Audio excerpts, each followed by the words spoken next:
Hello everyone, welcome to online study point. Economics में अभी हमारा बैंकिंग टॉपिक चल रहा है। इसमें हम बैंकों का इतिहास देख चुके हैं और आज देखने वाले हैं बैंकों का वर्गीकरण, कितने आधारों पर बैंकों को बांटा जाता है, इस बारे में देखेंगे। और इसके बाद वाली बहुत इंपॉर्टेंट रहने वाली है आरबीआई के बारे में, ठीक है, तो वो भी ज़रूर देखिएगा। फिलहाल इस पर बात करते हैं बैंकों का वर्गीकरण। और हाँ, अगर अभी तक आपने चैनल को सब्सक्राइब नहीं किया है तो प्लीज़ कर दीजिएगा, और वीडियो पसंद आती है तो लाइक एंड शेयर भी ज़रूर कीजिएगा। लाइक करने में बहुत कंजूसी करते हैं आप लोग, ऐसा करना पाप है। चलिए जोक्स अपार्ट, स्टार्ट करते हैं अपना आज का लेक्चर। और हमारा पहला क्वेश्चन है, बैंकों का वर्गीकरण कितने आधार पर किया जाता है। तो देखिए, बैंकों का वर्गीकरण दो आधारों पर किया जाता है, ठीक है। कौन कौन से आधार हैं ये आगे देखेंगे। निम्नलिखित में से कौन से दो प्रकार के बैंक भारत में उपस्थित हैं। हमने देखा था ना, दो प्रकार से वर्गीकरण किया जाता है। तो ये दो वर्गीकरण है, एक अनुसूचित बैंक, दूसरा गैर अनुसूचित बैंक, ठीक है। तो आंसर होगा दोनों। कौन से दो प्रकार हैं बैंकों के, अनुसूचित बैंक, शेड्यूल्ड बैंक, और नॉन शेड्यूल्ड बैंक यानी कि गैर अनुसूचित बैंक, ठीक है। अनुसूचित और गैर अनुसूचित। अनुसूचित बैंक निम्न में से किस प्रकार के बैंक को कहते हैं। अनुसूचित बैंक कौन से होते हैं, तो इसका आंसर होगा उपरोक्त सभी। क्या क्या है इसमें, वे बैंक जो आरबीआई अधिनियम की दूसरी अनुसूची में शामिल हो। याद रखिएगा, आरबीआई अधिनियम जो है, आरबीआई एक्ट कब आया था, 1934 में, है ना, कल की वीडियो में हमने देखा था। तो जो आरबीआई एक्ट की दूसरी अनुसूची में शामिल हो, उन बैंक्स को कहा जाता है अनुसूचित बैंक। इसके अलावा ऐसे बैंक्स जिनकी न्यूनतम संपत्ति 500 करोड़ रुपए हो, ठीक है, जिनकी न्यूनतम संपत्ति कितनी हो, 500 करोड़ रुपए, और जो आरबीआई की मौद्रिक और साख नीति का अनुसरण करते हो, ठीक है। आरबीआई मौद्रिक और साख नीतियाँ बनाती है ना, बनाने का काम करती है, जिससे कि बाज़ार में कीमत और इन्फ्लेशन को कंट्रोल करने का काम करती है। इन्फ्लेशन भी हमने अच्छे से देखा था। तो आरबीआई की मौद्रिक और साख नीति जो होती है, जिस प्रकार से आरबीआई बनाती है, जो गाइडलाइंस जारी करती है, उन गाइडलाइंस को मानने वाले बैंक्स, इन्हें कहा जाता है अनुसूचित बैंक, ठीक है। तो इसका आंसर होगा उपरोक्त सभी। और हम मेनली जो एग्ज़ाम्स में अक्सर क्वेश्चन आते हैं या फिर हमारे लिए जो जानने ज़रूरी हैं, वो अनुसूचित बैंकों को ही जानना ज़रूरी है। गैर अनुसूचित बैंक वो नहीं पूछे जाते हैं या इतने इंपॉर्टेंट नहीं है, ठीक है। और फिर भी अगर पूछा जाए कि गैर अनुसूचित बैंक कौन से होते हैं, तो वो बैंक जो आरबीआई अधिनियम की किसी भी अनुसूची में शामिल नहीं होते, ठीक है। लेकिन आपको याद क्या रखना है अनुसूचित बैंक के बारे में, आरबीआई अधिनियम की दूसरी अनुसूची में शामिल होते हैं, न्यूनतम संपत्ति इनकी 500 करोड़ रुपए होनी चाहिए, और जो आरबीआई की मौद्रिक और साख नीति का अनुसरण करते हों। नेक्स्ट क्वेश्चन है, अनुसूचित बैंकों को कितने भागों में बांटा गया है। अब मैंने बताया था अनुसूचित बैंकों के बारे में जानना ज़रूरी है। तो अनुसूचित बैंक जो होते हैं, इन्हें आगे कितने भागों में बांटा गया है, तो ये 3 भागों में, ठीक है। कौन कौन से भाग हैं जो अनुसूचित बैंकों का वर्गीकरण किया गया है, ये कौन कौन है इनमें। हमने देखा ना, 3 भागों में इनका वर्गीकरण किया गया है, 3 भागों में बांटा गया है। तो ये 3 भाग कौन से हैं, तो ये वाणिज्यिक बैंक हैं, कोऑपरेटिव बैंक हैं, और आरआरबी यानी कि रीजनल रूरल बैंक्स, ठीक है। तो आंसर होगा उपरोक्त सभी। वाणिज्यिक bank, commercial bank, cooperative bank और रीजनल रूरल बैंक, या फिर हिंदी में कहेंगे क्षेत्रीय ग्रामीण बैंक। तो ये 3 भागों में वर्गीकरण है अनुसूचित बैंकों का। वाणिज्यिक बैंकों का क्या उद्देश्य होता है। वाणिज्यिक बैंक जो होते हैं, कमर्शियल बैंक होते हैं, किस लिए इनकी स्थापना की जाती है, या फिर इनका मकसद क्या होता है, इन बैंक्स का उद्देश्य क्या होता है। तो इनका उद्देश्य मेन होता है लाभ कमाना। वाणिज्यिक मतलब जो व्यापार की दृष्टि से हो, है ना। कमर्शियल बैंक, तो इसीलिए इनका उद्देश्य होता है लाभ कमाना। वाणिज्यिक बैंकों को किन 2 भागों में बांटा जाता है। अब देखिए, वाणिज्यिक बैंक को भी 2 भागों में बांटा जाता है। वो 2 भाग कौन से हैं, निजी और सार्वजनिक दोनों में, ठीक है। पूरा ये याद रखिएगा, ये जो डायग्राम है अपने दिमाग में याद रखिएगा। बैंकों को पहले 2 भागों में वर्गीकृत किया जाता है, अनुसूचित बैंक और गैर अनुसूचित बैंक, ठीक है। अनुसूचित बैंकों को फिर 3 भागों में बांटा जाता है। इन 3 भागों में एक है वाणिज्यिक बैंक, दूसरा है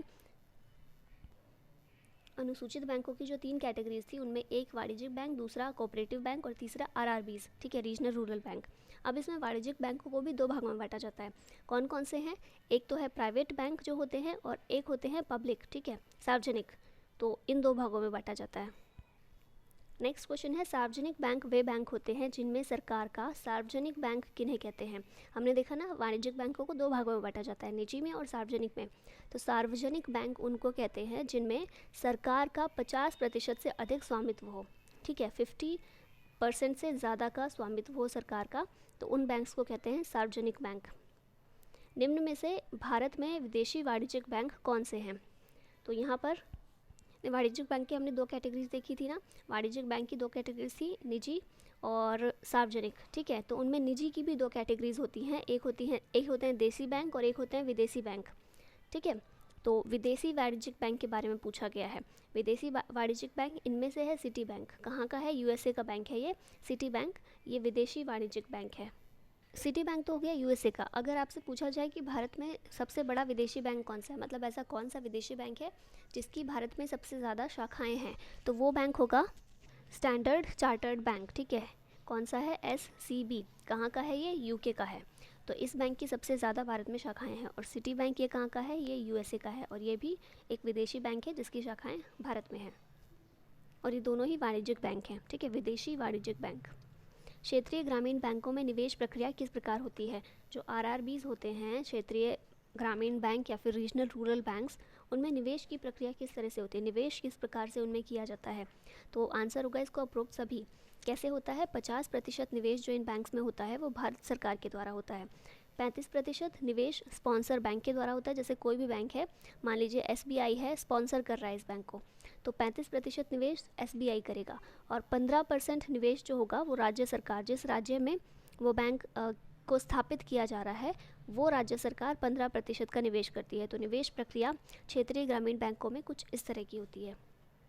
विदेशी मुद्रा खाते के संचालन की अनुमति इनमें से किस प्रकार के बैंकों को प्राप्त है।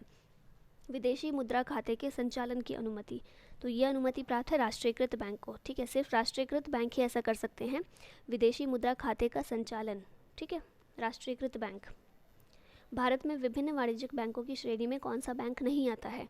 वाणिज्यिक बैंक हमने देखे ना, तो इनमें से कौन सा बैंक है जो वाणिज्यिक बैंकों की श्रेणी में नहीं आता है। तो ये बैंक है वस्तु बैंक। सहकारी बैंक, निजी बैंक, राष्ट्रीयकृत बैंक, ये सभी वाणिज्यिक बैंकों में आते हैं। वस्तु बैंक ये वाणिज्यिक बैंक की श्रेणी में नहीं है। ऋण की आवश्यकता को पूरा करने के लिए ग्रामीण क्षेत्रों के ज़्यादातर निवासी किसके पास जाते हैं। तो आज भी हम देखते हैं ऋण की अब तो काफ़ी निर्भरता कम हो गई है, लेकिन फिर भी एक बड़ी संख्या में ग्रामीण क्षेत्रों के जो लोग हैं, निवासी हैं, वो ज़्यादातर साहूकार के पास जाते हैं, ठीक है।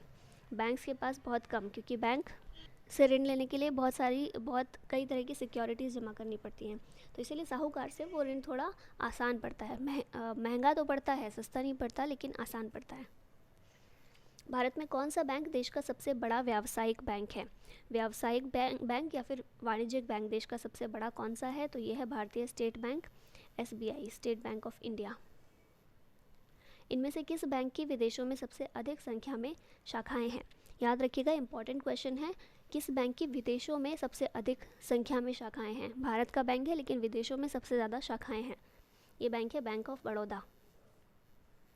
अगला प्रश्न है, निम्नलिखित बैंकों में से कौन सा बैंक राष्ट्रीयकृत बैंक नहीं है। इनमें से कौन सा बैंक है जो राष्ट्रीयकृत नहीं है, तो ये है फेडरल बैंक, ठीक है। विजया बैंक, कॉरपोरेशन बैंक और देना बैंक, ये तीनों ही राष्ट्रीयकृत बैंक हैं, नेशनलाइज्ड हैं। फेडरल बैंक नहीं है। और विजया बैंक और देना बैंक, इन दोनों को बैंक ऑफ बड़ौदा में मर्जर कर दिया गया, इन दोनों का ही 2018 में, ठीक है। अनुसूचित बैंकों से अभिप्राय उन बैंकों से है जिनका, अनुसूचित बैंक किन्हें कहते हैं, हमने देखा था, ये 3 चीज़ें देखी थी, 3 कंडीशन अनुसूचित बैंकों की किन्हें कहते हैं। अब इसका आंसर आप लोग बताइए क्या होगा। तो ये होगा कि इनका नाम RBI अधिनियम की दूसरी अनुसूची में शामिल है, ठीक है। भारतीय महिला बैंक की स्थापना किस वर्ष हुई थी। इम्पॉर्टेंट है, क्योंकि बहुत अभी हाल ही में स्थापना हुई है इसकी, बहुत लेट का बैंक नहीं है। भारतीय महिला बैंक, इसकी स्थापना हुई है 2013 में, ठीक है। भारतीय महिला बैंक 2013 में। इनमें से किसके द्वारा वर्ल्ड डेवलपमेंट रिपोर्ट प्रकाशित की जाती है। वर्ल्ड डेवलपमेंट रिपोर्ट ये प्रकाशित की जाती है, क्योंकि बैंक्स की बात हो रही है, तो ये प्रकाशित की जाती है विश्व बैंक के द्वारा। वर्ल्ड डेवलपमेंट रिपोर्ट विश्व बैंक के द्वारा प्रकाशित की जाती है। अब है, विश्व बैंक का मुख्यालय कहाँ स्थित है, तो ये भी बहुत इंपॉर्टेंट हो जाता है। विश्व बैंक का मुख्यालय है वाशिंगटन DC में, ठीक है। वर्ल्ड बैंक का मुख्यालय वाशिंगटन DC में। तो ये था बैंकों के वर्गीकरण के बारे में। नेक्स्ट में हम RBI के बारे में पढ़ने वाले हैं, तो बी प्रिपेयर फॉर दैट। अगर नहीं भी प्रिपेयर होंगे तो यहाँ पर हो जाएंगे। तो चलिए मिलते हैं कल। Thank you so much for watching this. जय हिंद।